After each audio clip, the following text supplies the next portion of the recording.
Napoleonic Wars, the man who challenged all of Europe. What if I told you that one single man nearly conquered all of Europe? Kings feared him, armies surrendered before him, empires collapsed in his path. At the dawn of the 19th century, Europe entered one of the most violent and transformative periods in history. At the center of it all stood Napoleon Bonaparte, a brilliant strategist, an ambitious ruler, a man who believed he was destined for greatness.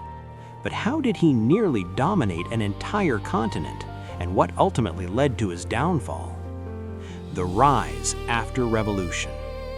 Everything begins after the French Revolution. France was unstable, the people were exhausted, European monarchies were terrified. Napoleon rose as a victorious general and seized power in 1799. In 1804, he did the unthinkable. During his coronation, he took the crown from the Pope's hands and placed it on his own head. The message was clear. He would not be given authority, he would claim it, and Europe would soon feel the consequences. The masterpiece of war. In 1805, Austria and Russia formed a coalition against France. The decisive confrontation took place at the legendary Battle of Austerlitz, known as the Battle of the Three Emperors. Napoleon pretended weakness. He lured the enemy exactly where he wanted them, then struck with devastating precision. The result? A crushing victory. From that day forward, the map of Europe began to change. The limit of power. But there was one enemy Napoleon could not defeat: the United Kingdom. At sea, the decisive clash occurred at the Battle of Trafalgar. Admiral Horatio Nelson shattered the Franco-Spanish fleet. Without naval supremacy, Napoleon would never set foot on British soil. So he tried another strategy: economic warfare. But that decision would lead to disaster. The fatal mistake.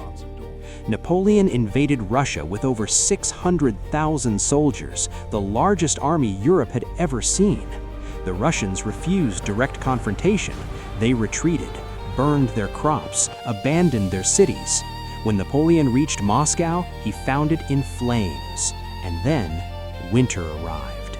No supplies, no shelter, no mercy. Fewer than 100,000 men returned. The Russian campaign shattered the myth of invincibility, and Europe realized now was the time to strike back. The coalition strikes.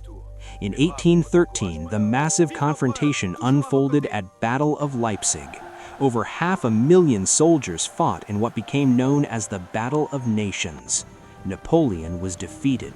He abdicated. He was exiled to the island of Elba. It seemed over, but it wasn't. The 100 Days. Napoleon escaped, returned to France, regained power almost without firing a shot. The period known as the 100 Days began. Europe mobilized immediately.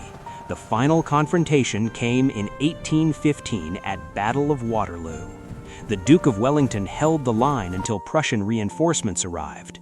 Napoleon was defeated, permanently. This time there would be no return. He was sent to St. Helena, far from Europe, far from power, far from war. The world after Napoleon. After his fall, European leaders gathered at the Congress of Vienna. Their mission was clear: restore monarchies, rebalance power, prevent another conqueror.